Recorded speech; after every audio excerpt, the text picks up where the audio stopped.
Chemistry मंथन में आपका स्वागत है। अपना चैप्टर चल रहा है केमिकल बॉन्डिंग और आज अपन करेंगे मॉलिक्यूलर ऑर्बिटल थ्योरी में शॉर्ट ट्रिक के माध्यम से बॉन्ड ऑर्डर निकालना। तो देखिए लास्ट क्लास में अपन मॉलिक्यूलर ऑर्बिटल थ्योरी में एमओ डायग्राम पढ़ चुके हैं। एमओ डायग्राम की हेल्प से अपन ने किसी भी मॉलिक्यूल का क्या निकाला, इलेक्ट्रॉनिक कॉन्फ़िगरेशन, और अपन ने निकाला है बॉन्ड ऑर्डर, मैग्नेटिक और डायमैग्नेटिक प्रॉपर्टी। अब आज अपन कंपटीशन के हिसाब से देखेंगे कि उसी बॉन्ड ऑर्डर को अपन किस तरीके से शॉर्ट ट्रिक से निकाल सकते हैं। तो देखिए इसके लिए अपन को टोटल इलेक्ट्रॉन चाहिए किसी भी मॉलिक्यूल में, तो टोटल इलेक्ट्रॉन और ये हो जाएगा बॉन्ड ऑर्डर। तो देखिए टोटल इलेक्ट्रॉन कितने होंगे अपने, किस तरीके से अपन देखेंगे। सबसे पहले देखना है 14 इलेक्ट्रॉन, यानी कि अगर किसी मॉलिक्यूल के पास में 14 इलेक्ट्रॉन होते हैं तो उसका बॉन्ड ऑर्डर आएगा 3। ये अपन कहाँ देख चुके हैं, ये अपन नाइट्रोजन के केस में देख चुके हैं। नाइट्रोजन नाइट्रोजन 3 बॉन्ड है, यानी कि नाइट्रोजन का बॉन्ड ऑर्डर क्या होता है 3। अब कुछ बच्चों को तो अभी तक यही नहीं पता कि बॉन्ड ऑर्डर होता क्या है। तो बच्चा मैं बार बार ये बोल रही हूँ कि जब किसी मॉलिक्यूल में अगर किसी एटम के बीच में सिंगल बॉन्ड होता है तो होता है बॉन्ड ऑर्डर फॉर एक, यानी कि इसका बॉन्ड ऑर्डर होगा 1। और अगर किसी एटम के बीच में बॉन्ड ऑर्डर मान लो डबल बॉन्ड है तो फिर बॉन्ड ऑर्डर क्या है यहाँ पे 2। ये बॉन्ड ऑर्डर होगा अपना 2। और अगर किसी एटम के बीच में 3 डबल बॉन्ड है, यानी नाइट्रोजन का केस इसमें ले सकते हैं, तो यहाँ पे बॉन्ड ऑर्डर होगा 3। तो एक बॉन्ड इसका मतलब single bond, bond order 1, double bond bond order 2 और ट्रिपल बॉन्ड का मतलब होता है 3। अब एमओटी का भी जो बॉन्ड ऑर्डर आता है वो फ्रैक्शनल वैल्यू में भी आता है। जिस तरीके से मान लो कि 1.5 बॉन्ड ऑर्डर आ गया तो एक बॉन्ड तो कंप्लीट बनेगा और जो एक बॉन्ड होगा वो क्या होगा, पार्शियली बॉन्ड बनेगा, उसको बोलते हैं 1.5। 2.5 आ जाए तो 2.5 का मतलब है डबल बॉन्ड, 2 बॉन्ड तो क्या बनेंगे, वो कंप्लीटली बनेंगे और एक बॉन्ड आएगा पार्शियली बॉन्ड होगा, तो इसको बोलेंगे 2.5। इस तरीके से देखिए अपन किस तरीके से बॉन्ड ऑर्डर कैलकुलेट करेंगे।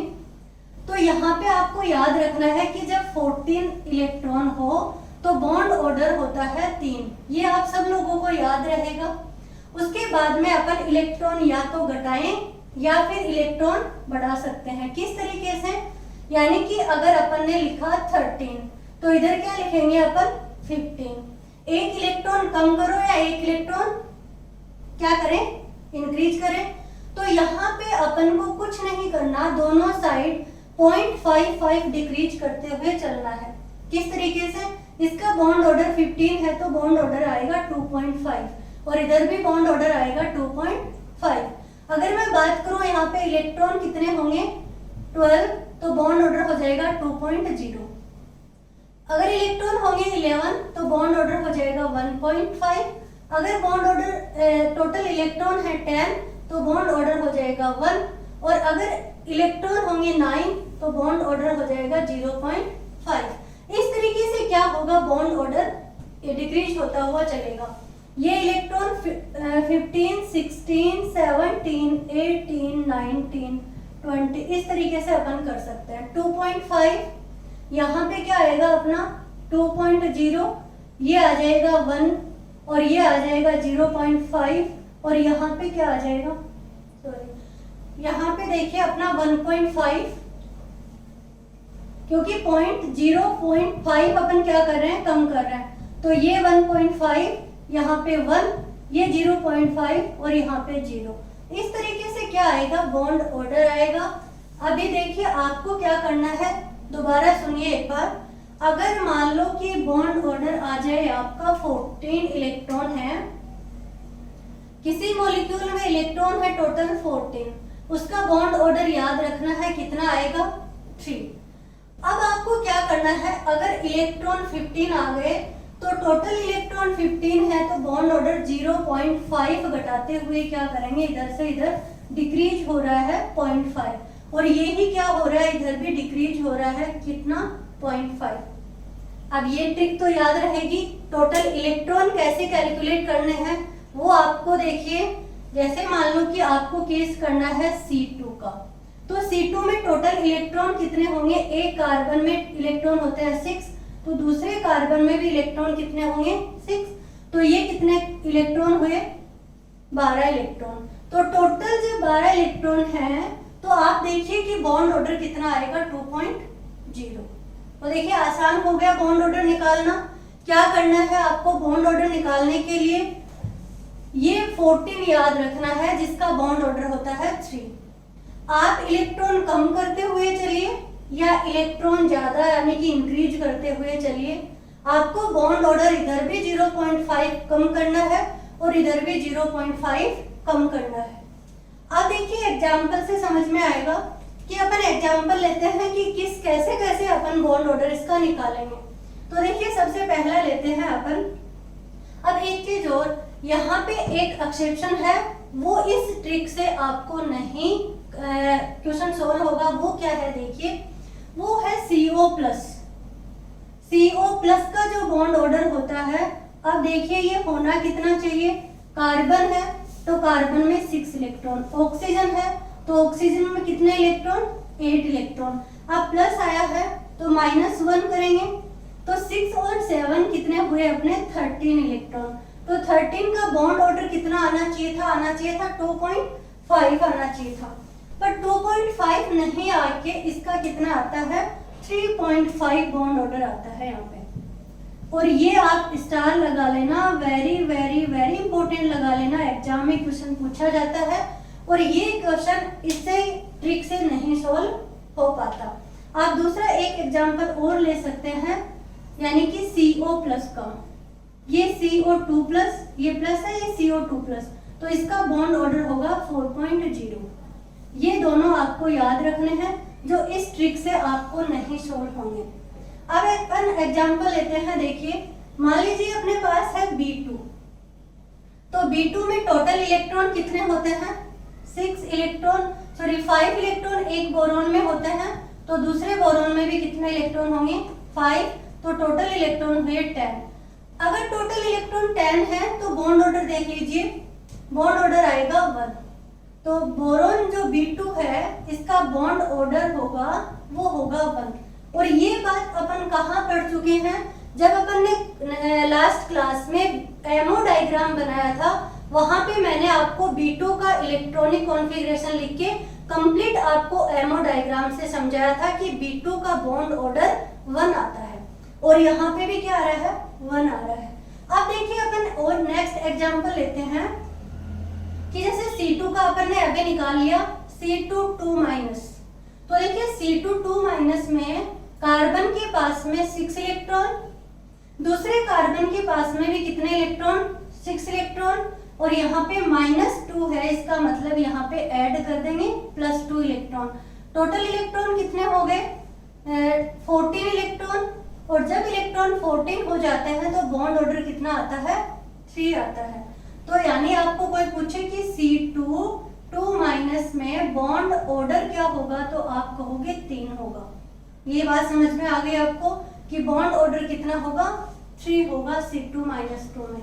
टोटल इलेक्ट्रॉन काउंट करना है, टोटल इलेक्ट्रॉन काउंट करके देखना है कि कौन सा बॉन्ड ऑर्डर आ रहा है। ये भी आपको मैंने याद करवा दिया है किस तरीके से कि 14 वाला एक याद रखना है, बाकी आप 15, 16, 17, 18, 19, 20 तक चलेंगे तो 0.55 बॉन्ड एंगल डिक्रीज करते जाएंगे, या फिर आप इलेक्ट्रॉन आपके डिक्रीज हो रहे हैं तो इसमें भी क्या करोगे? 0.55 कम करते हुए चलोगे। नेक्स्ट एग्जांपल देखते हैं N2 का। तो N2 में क्या होगा? देखिए बॉन्ड ऑर्डर क्या होगा N2 का? तो टोटल इलेक्ट्रॉन है 7 और +7, तो कितने हुए? 14। जब 14 इलेक्ट्रॉन होते हैं तो बॉन्ड ऑर्डर होता है 3। बॉन्ड ऑर्डर कितना आया? 3। किसका? N2 का। अब अपन बात करते हैं किसकी? N2 प्लस की। तो जब N2 प्लस की बात करेंगे तो देखना 7 और प्लस में 7 और -1, तो कितने हुए टोटल इलेक्ट्रॉन? 13, और 13 का बॉन्ड ऑर्डर होता है 2.5। तो देखिए N2 जो प्लस है, N2 प्लस का अगर मैं बात करूं तो 7 + 7 दोनों टोटल इलेक्ट्रॉन, और ये प्लस है इसको क्या किया, माइनस किया है। तो टोटल इलेक्ट्रॉन कितने हुए, 13, और ये आया अपना कितना, यहाँ पे आता है 13 का 2.5। अब देखिए ये N2 प्लस है। अब N2 2 प्लस की बात करें तो N2 2 प्लस में क्या होगा, देखिए N2 2 प्लस में 7 + 7 और अपन माइनस कर देंगे 2 इलेक्ट्रॉन को, तो टोटल इलेक्ट्रॉन आए 12, और इसका जो होगा बॉन्ड एंगल बॉन्ड ऑर्डर निकल के आएगा, वो आएगा 2.0। इस तरीके से अपन एग्जांपल लेते हैं O2 का। तो O2 में कितना है, 8 + 8 = कितना आया, 16, और जब इलेक्ट्रॉन 16 आते हैं तो बॉन्ड ऑर्डर आता है 2.0, यानी कि 2 बॉन्ड ऑर्डर आगा। अब ये 2 बॉन्ड ऑर्डर आ रहा है, इससे अपन देखना, अभी अपन ने निकाला कि बॉन्ड ऑर्डर तो अपन कैलकुलेट कर सकते हैं, इसी से अपन मैग्नेटिक प्रॉपर्टी भी कैलकुलेट कर सकते हैं। किस तरीके से, जैसे मान लो ये एक एक्सेप्शन को छोड़कर, इसके ऑक्सीजन का एक्सेप्शन छोड़ के बाकी अपन देखना क्या देख सकते हैं कि जितने भी ये जो फ्रैक्शनल वैल्यू आ रही है 0.5 आ रहा है, तो जो भी 0.5 आएंगे ये 0.5 वाले आपके होंगे पैरामैग्नेटिक। यानी मैं आपके लिख दूं कि जितने भी आपके फ्रैक्शनल वैल्यू आ रही है वो क्या होंगे, पैरामैग्नेटिक। किसको छोड़कर, ऑक्सीजन को, यानी कि O2 जो है वो तो क्या है, पैरामैग्नेटिक, और इसको तो आप भूल ही नहीं सकते क्योंकि ऑक्सीजन पे ही तो क्या है, डिपेंड है कौन, MOT। अब देखिए बात करते हैं O2 + 2 की। तो O2 + 1 की बात करें तो O2 + 1 में क्या होगा, 8 + 8 और -1 तो ये कितने आए, 15 इलेक्ट्रॉन। तो 15 इलेक्ट्रॉन होंगे तो बॉन्ड एंगल कितना होगा, 2.0। इसी तरीके से अगर मैं बात करूं O2 + 2 की, तो O2 + 2 में क्या होगा, देखिए O2 + 2 में बॉन्ड ऑर्डर जो होगा वो कितना होगा, 8 + 8 - 2, और ये हो जाएगा 8 और 6 14, और 14 का बॉन्ड ऑर्डर आता है 3.0। देखिए ये मैं बॉन्ड ऑर्डर लिख रही हूँ यहाँ पे, ये है बॉन्ड ऑर्डर, ये है टोटल इलेक्ट्रॉन। अब बात करें अपन O2- की, तो देखिए O2- की बात करेंगे तो यहाँ पे 8 + 8 और प्लस में 1, माइनस का 1 है तो यहाँ +1 करेंगे, और ये हो जाएंगे 17। 17 का बॉन्ड ऑर्डर देखिए क्या आता है, 1.5, ये आएगा 1.5। अब अपन बात करेंगे O2- 2 की, तो यहाँ पे 8 + 8 + 2 यानी कि 18, और 18 का बॉन्ड ऑर्डर आएगा 1। इस तरीके से आपके बॉन्ड ऑर्डर कैलकुलेट कर सकते हो इस शॉर्ट ट्रिक से। ये तो कर लिया। अभी नेक्स्ट या तो ये एक टाइप का क्वेश्चन तो ये बन सकता है, दूसरा टाइप क्या बन सकता है कि इन तीनों या चारों में से आपको कंपैरिजन करवाएंगे। किस तरीके से देखना, अगर आपसे पूछ लिया जाए कि ऑर्डर ऑफ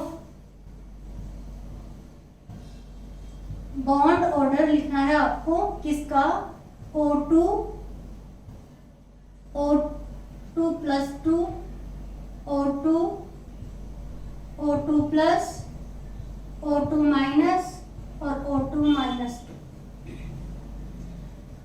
तो देखिए होगा क्या कि आपको पता है O2 + 2 या O2 +, O2 और O2- और O2- 2, इनमें आपको बॉन्ड ऑर्डर का आपको ऑर्डर बताना है कि किसका बॉन्ड ऑर्डर ज्यादा होगा और किसका बॉन्ड ऑर्डर कम होगा।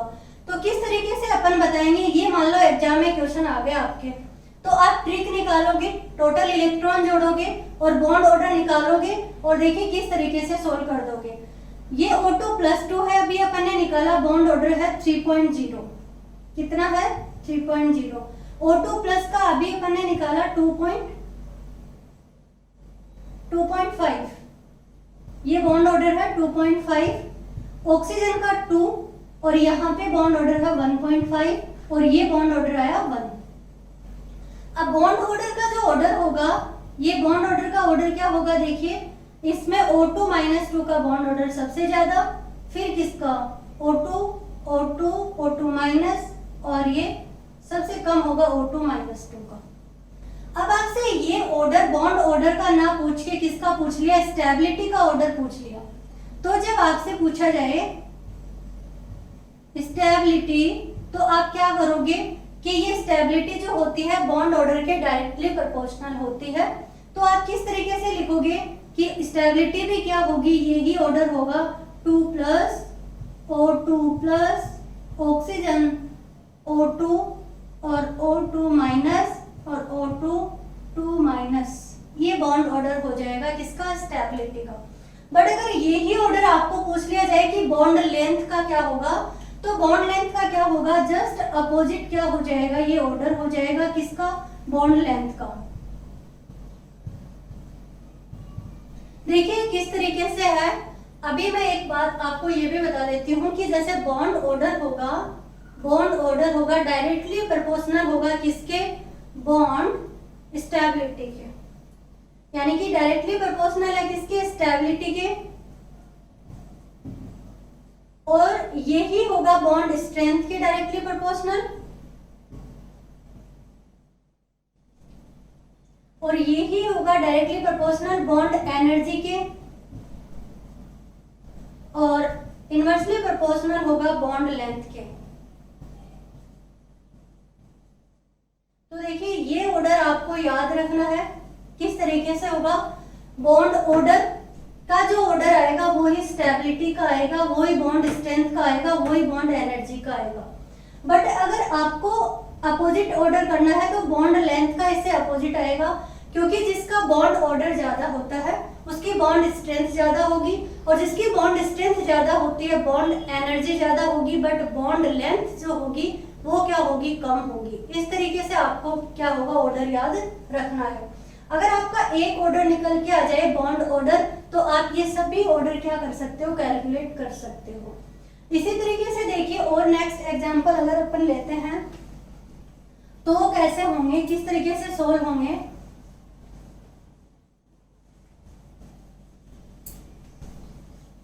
जैसे मान लिया आपने लिया NO, तो देखिए NO जो है ये हो गया हेटेरोडाई एटॉमिक मॉलिक्यूल्स, ये मैंने अभी आपको करवाया नहीं, बट बॉन्ड ऑर्डर अपन देखते हैं।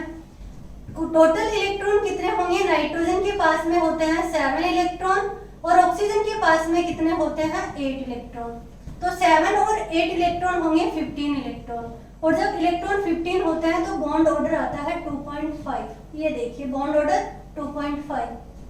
NO प्लस की बात करें तो NO प्लस में क्या होगा, देखिए 7 + 8 - 1, यानी कि टोटल इलेक्ट्रॉन हो जाएंगे 14, और जब टोटल इलेक्ट्रॉन 14 हो गए तो बॉन्ड ऑर्डर कितना आएगा, 3। इस तरीके से अपन बोल सकते हैं कि NO प्लस में बॉन्ड ऑर्डर कितना होता है, 3। देखिए 2 सेकंड में आपका क्या हो रहा है, कैलकुलेट हो रहा है बॉन्ड ऑर्डर। इसी तरीके से अपन अगर बात करें CO की, तो CO क्या होगा, देखिए CO में होगा कार्बन में होगा 6 और ऑक्सीजन में कितना होगा 8 इलेक्ट्रॉन, और टोटल होंगे 14 इलेक्ट्रॉन, और बॉन्ड ऑर्डर होगा 3.0।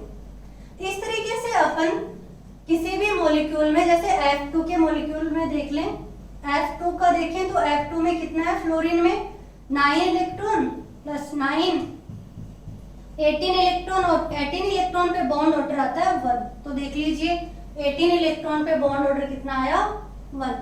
इस तरीके से अपन देखते हैं F2 प्लस का, तो F2 प्लस देखेंगे तो 18 में से 1 कम करेंगे तो कितना बचेगा, 17, और 17 पे क्या आ रहा है, देखिए 1.5 बॉन्ड ऑर्डर। तो F2 + 2 का बॉन्ड, F2 प्लस का बॉन्ड ऑर्डर आएगा 1.5। इस तरीके से अपन किसी भी मॉलिक्यूल में या आयंस में क्या कर सकते हैं, बॉन्ड ऑर्डर निकाल सकते हैं। अगर बॉन्ड ऑर्डर आ गया तो अपन बॉन्ड स्टेबिलिटी की बात कर सकते हैं, बॉन्ड एनर्जी की बात कर सकते हैं, बॉन्ड स्ट्रेंथ की बात कर सकते हैं। इस तरीके से अगर मैं आपको कहूं कि जो आपका एक्सेप्शन है वो आपको याद रखना है और एग्जाम में यही क्वेश्चन यहीं से पुट हो जाते हैं। अब आप पैरामैग्नेटिक और मैग्नेटिक प्रॉपर्टी भी क्या कर सकते हो, निकाल सकते हो। जबकि मैंने जब आपको जब मॉलिक्यूलर ऑर्बिटल डायग्राम बनाया था, एमओ डायग्राम जब अपन बनाए थे, तब मैंने आपको बताया था कि जब आपको निकालना है मैग्नेटिक प्रॉपर्टी तब आप क्या करोगे, म्यू और रूट n+2 क्या है, बोर मैग्नेटोन में आपका निकलेगा। और ये जो n है ये n होगा अनपेयर्ड इलेक्ट्रॉन, ये n होगा अनपेयर्ड इलेक्ट्रॉन। जितने अनपेयर्ड इलेक्ट्रॉन होंगे टोटल करके और क्या निकाल देंगे, रूट निकाल देंगे। बट इतना करेंगे उससे अच्छा यही है कि जिसमें भी 0.5 या 0.5 जो भी आपको 0.5 दिख रहा है वहां पे आप क्या कर दोगे, पैरामैग्नेटिक, और बाकी जो आपको क्या दिख रहा है, कंप्लीट वैल्यू दिख रही है 1 2 3, ये सब क्या हो जाएंगे, डायामैग्नेटिक। बट ऑक्सीजन का केस याद रखना है, O2 जो होता है बॉन्ड ऑर्डर तो 2 आता है बट फिर भी क्या होता है, पैरामैग्नेटिक होता है। ये सब आप इस शॉर्ट ट्रिक के माध्यम से की है। आज की क्लास के लिए इतना ही। थैंक यू बच्चों।